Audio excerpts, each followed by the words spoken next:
આદિવાસીઓના સુપ્રીમો છોટુ વસાવાના પુત્ર અને પૂર્વ ધારાસભ્ય મહેશ વસાવાએ ભાજપ સાથે છેડો ફાડી રાજીનામું આપી દેતા ખળબળાટ મચી જવા પામ્યો છે.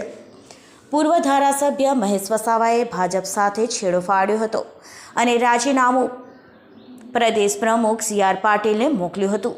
તાજેતરમાં મહેશ વસાવા માજી ભરૂચ જિલ્લા ભાજપ પ્રમુખ મારુતિસિંહ અટોડરિયાના માર્ગદર્શન હેઠળ ભાજપમાં જોડાયા હતા. તેમણે પક્ષમાં પોતાના કામને ન્યાય મળતો ન હોવાનો આક્ષેપ કર્યો છે. ભાજપમાંથી રાજીનામું આપતા આદિવાસી નેતા તરીકે જાણીતા મહેશ વસાવાએ કહ્યું કે ભાજપમાં કામને ન્યાય નથી મળતો. જો કે હવે પક્ષો અને નિરાશા સાથે તેમણે ભાજપ પાર્ટી સાથે છેડો ફાડ્યો છે. તેઓએ તેમના રાજીનામા પત્રમાં ભાજપ અને આરએસએસની વિચારધારાને ખતમ કરવાની વાતોનો પણ ઉલ્લેખ કર્યો છે. તેઓ આદિવાસીઓના દિગ્ગજ નેતા છોટુ વસાવાના પુત્ર છે. મહેશ વસાવા ડેડિયાપાડાથી પૂર્વ ધારાસભ્ય પણ રહી ચૂક્યા છે.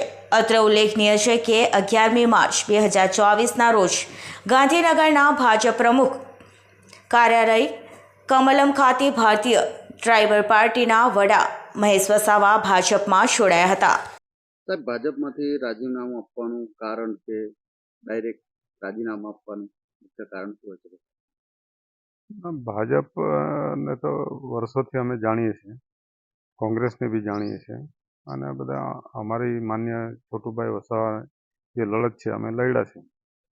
સ્વાભાવિક છે કે બધી એક કુટુંબમાં બી કલહ હોય, પાર્ટીઓમાં બી કલહ હોય, મતલબ ઝઘડા હોય, પણ એને એ કરવા માટે થોડી વાર સહારો કોઈના માટે લેવો પડે અને એ વસ્તુ અમે જઈને જોયું, પણ એમાં ખરા ઉતર્યા નથી આ લોકો.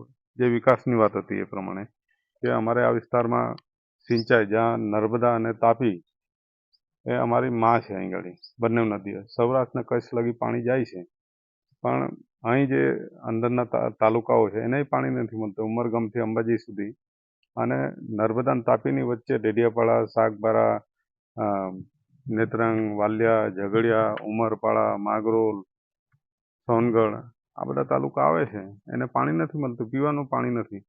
તો અમે આજ માટે મનસુખભાઈ સાથે ગયા હતા અને મનસુખભાઈને જીતાડવા માટે આ અમને એ હતું.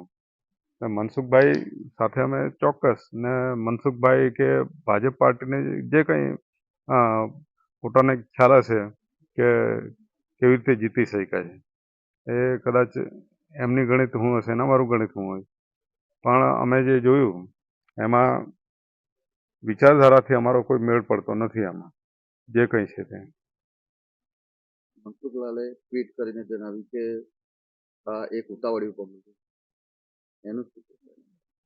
ઉતાવળ્યું તો કદાચ એમને એવું હશે કે મહેશભાઈ થોડો થોભે તો એમને હોદ્દો મળશે, પણ અમને કોઈ હોદ્દાની કંઈ પડેલી છે નથી.